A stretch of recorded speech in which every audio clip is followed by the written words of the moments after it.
kelihatan perutnya membesar, kembung gitu ya, kembung seperti ada anginnya gitu. Terus langkah bapak saya pertama adalah di sini ya, di sini mentolo ya istilahnya gitu. Bapak saya akhirnya ngerogoh pakai tangan ke sini, diambillah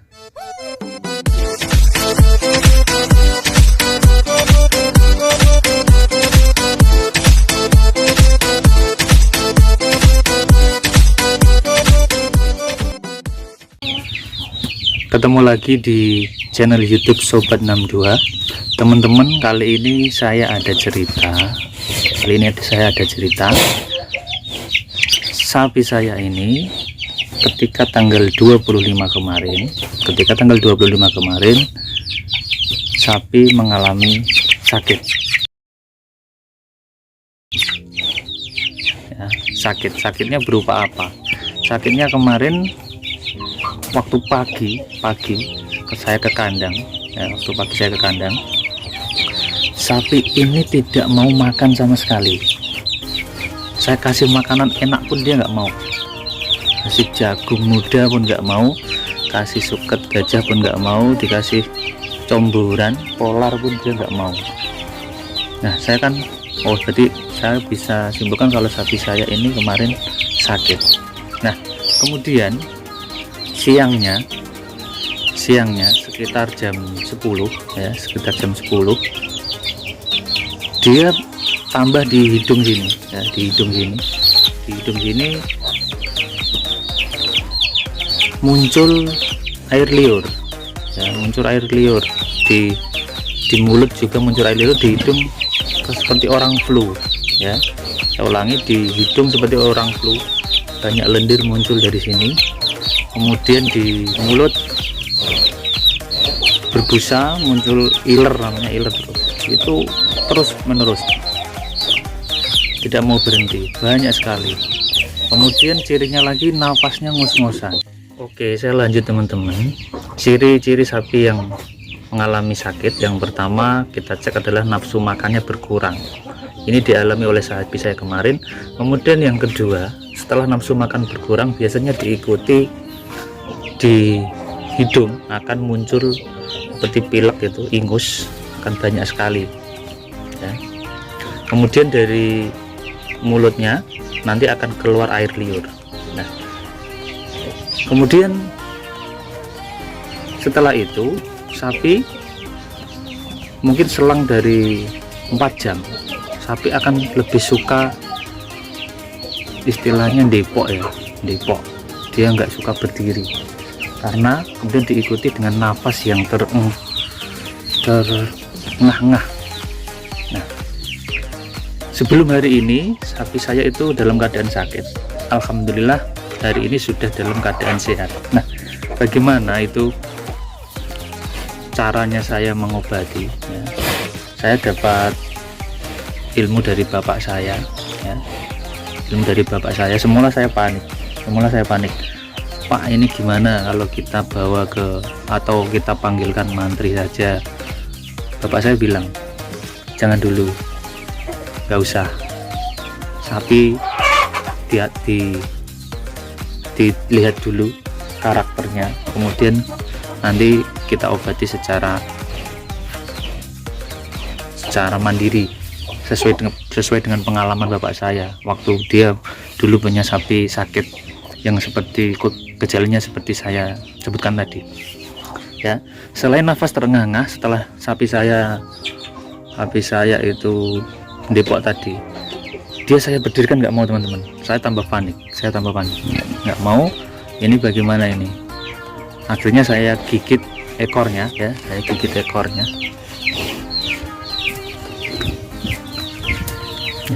di ekor saya gigit ya. Kemudian dia berdiri.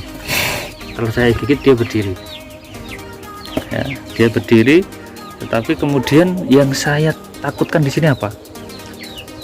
Ketika dia berdiri, kaki sebelah kiri sini itu pincang teman-teman ya, kaki sebelah kiri pincang. Saya panik lagi nih, ini kok jadi kakinya yang tambah sakit, pincang semua, dia kan normal.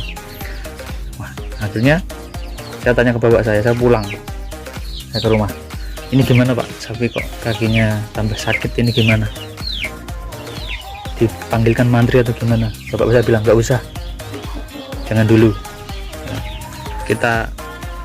bapak saya akhirnya ngecek, wah caranya gimana, terus sapi saya tiba-tiba ndepok lagi. Wah, akhirnya bapak saya datang ya. Langkah pertama yang dilakukan bapak saya adalah ya, dia ngecek sapi.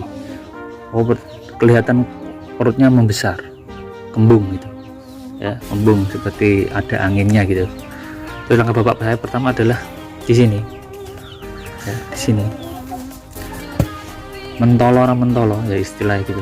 Bapak saya akhirnya ngerogoh pakai tangan ke sini, diambillah itu kotorannya.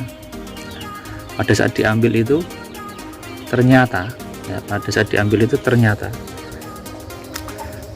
ternyata apa ya, fesesnya atau letongnya itu keras. Akhirnya diambil bapak saya pakai tangan dimasukkan ya, pelan-pelan diambil, letongnya keras, tapi diikuti dengan kentut sapi, angin keluar. Nah, tapi sapi tetap dalam keadaan lemas. Nah, kemudian yang dilakukan berikutnya adalah kita ambil degan hijau ya, saya ambil degan hijau sebanyak 5 butir. Degan hijau sebanyak 5 butir saya berikan, saya minumkan pada sapi saya pakai contangan ya, pakai alat seperti ini ya, saya contangkan ke sapi saya. Jadi ketika dia sakit tadi, saya ambil degan hijau 5 butir, saya contangkan menggunakan alat ini. Saya ambil degan dan buahnya, dan apa itu ya, airnya sama degannya itu saya contangkan ke mulutnya, saya habiskan. Nah, setelah saya berikan degan tadi banyak 5 butir ya, 5 butir karena sapinya besar ya, kasih 5, dia langsung bisa gelegean teman-teman ya, gelegean. Tapi tidak berhenti di sini. Saya kira sapi saya itu setelah saya kasih minum air kelapa sudah pulih itu, ternyata tidak. Sore jam 3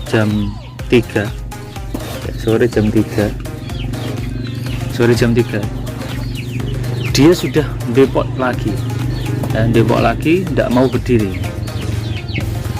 Saya gigit ekornya pun nggak mau berdiri. Wah, ini gimana ini akhirnya. Nah, kemudian oleh bapak saya, sapi tidak boleh duduk terlalu lama.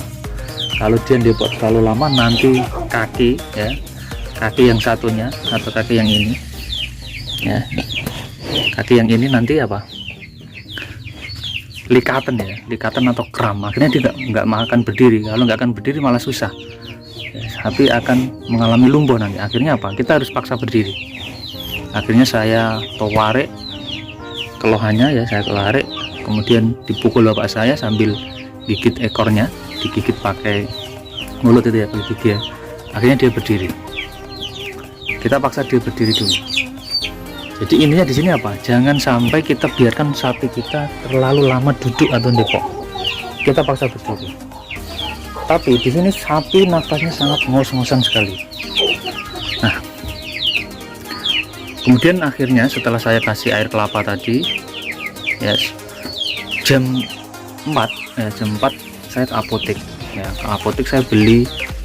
saya beli madu ya. Madunya ini ya teman-teman, saya gunakan madu ini. Sebenarnya madu apapun boleh ya, semakin bagus madunya semakin baik. Saya gunakan ini ya, sekitar 150 ml ya, saya pakai ini saya berikan semua ke sapi ya, habis ini. Tujuannya apa saya kasih ini ya, selain saya kasih madu, saya campur sama telur kampung sebanyak, kemarin saya kasih 6 butir, semakin banyak nggak apa-apa, saya kasihkan Tujuan saya adalah apa? Untuk mencegah agar staminanya tidak drop, karena dia nggak mau makan. Jadi saya kasih madu sama telur tadi biar staminanya nggak drop ya. Karena dia kan nafsu makannya hilang, makanya saya kasih madu tadi, tujuannya agar dia tidak drop. Nah, tapi apakah sapi saya itu langsung giras? Tidak. Malamnya dia tidur ya, tidur tapi ngos-ngosan, tidak mau berdiri. Kepala ini ditaruh di tanah bawah, perutnya malah membesar. Wah, ini gimana ini? Saya kok malah panik teman-teman ya. Kemudian saya ingat ada minyak kelapa ya, ya. Saya kasih ini Vico minyak kelapa ya, karena saya pernah dengar teman-teman kasih minyak kelapa atau minyak goreng. Nah, dan di rumah saya tuh punya ini Vico, nggak tahu itu dalamnya minyak kelapa atau apa. Saya kasihkan semuanya, 1 botol saya kasihkan minum ya, respeknya cukup bagus lah. Kemudian dia langsung gelegean gitu, bersendawa dan berdiri ya. Saya berdirikan lagi karena nggak mau, karena kalau kita terlalu banyak dia duduk bahaya. Saya dirikan lagi, dia harus kencing, malamnya kencing. Itu malam pertama tadi ya, atau pagi tadi kondisinya seperti itu, malamnya seperti itu. Wah, saya panik gitu, ini gimana ini kok kayak gini nih. Wah, pikiran saya nggak karuan, ini gimana perutnya malah ya nggak turun-turun. Saya kan bingung. Kemudian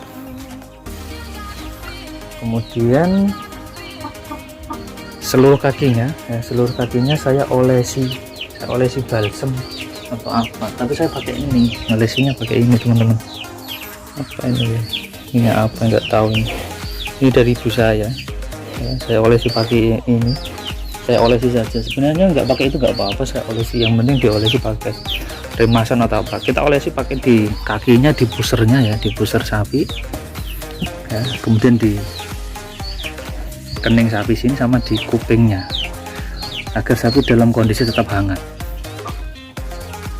Nah, tapi sapi ini waktu malam itu dia lebih suka di bawah, tidak mau berdiri. Tapi jangan biarkan teman-teman, jangan biarkan sapinya depok, harus dipaksa untuk berdiri. Depok boleh 1 jam, kemudian berdirikan. Jangan sampai terlalu lama. Kalau dia terlalu lama, berat badan akan menekan kaki dan kakinya bisa likatan, nggak mau berdiri. Caranya seperti itu. Nah, kemudian malam yang kedua, paginya saya kasih madu lagi sama telur.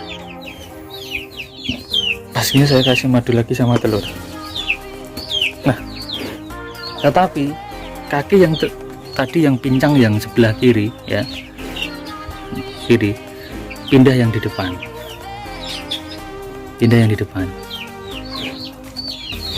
Sebelah kiri.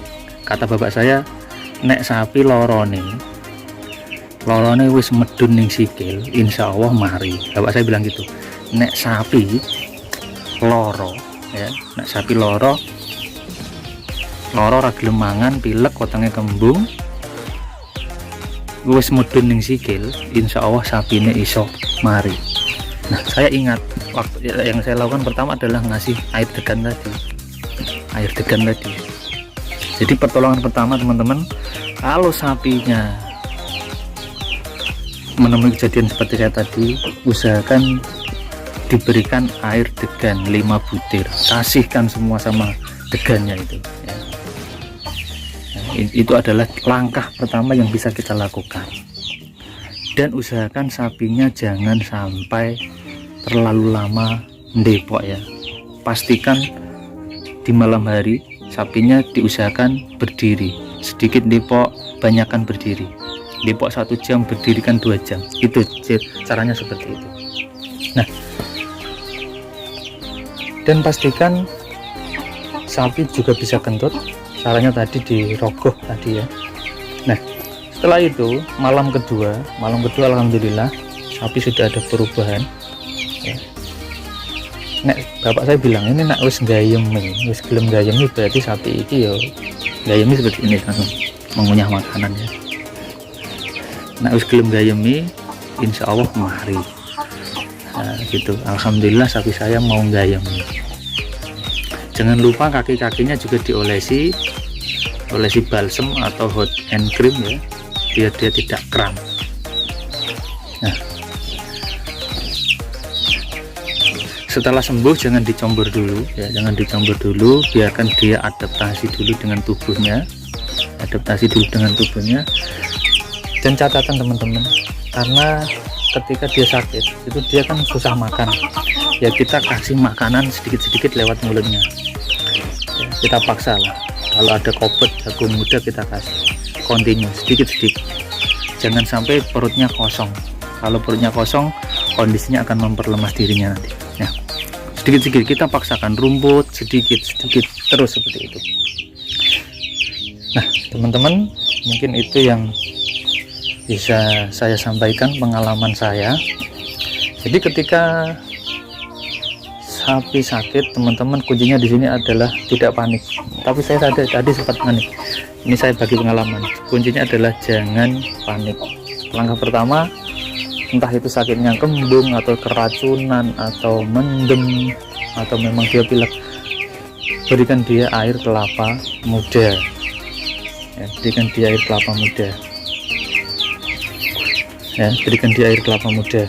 Kemudian usahakan sapi jangan terlalu lama depok, berdirikan. Kemudian pastikan anusnya itu tidak ada kotoran. Kalau tidak bisa mengeluarkan sendiri, paksa sapi untuk kita keluarkan pakai tangan. Nah, kemudian olesi kaki-kakinya dengan balsem ya, kupingnya pakai balsem, dikasih madu ya, kasih madu sapinya sama telur kampung ya, untuk menjaga kondisi tubuh. Kemudian makan sini diperhatikan, ditambah terus dikasih sedikit-sedikit, karena dia nggak mau ngambil sendiri dari tempat makan, harus kita pakai tangan. Kemudian ciri-cirinya, kalau proses yang betul, kalau kita penanganannya betul, kalau sapi sakitnya nanti akan turun ke kaki, akan berpindah mungkin dari kaki belakang pindah ke depan atau sebaliknya. Setelah itu prosesnya adalah dia harus bisa buang air, buang kotoran dan pipis, itu wajib. Kalau dia sudah kentut, sudah buang air dan pipis, perut akan normal. Tentu setelah itu dia harus, berikutnya adalah harus gayemi ya. Setelah gayemi apa? Setelah itu dia harus iler apa aja namanya, air liur harus berhenti. Setelah air liur berhenti, dia baru gayemi.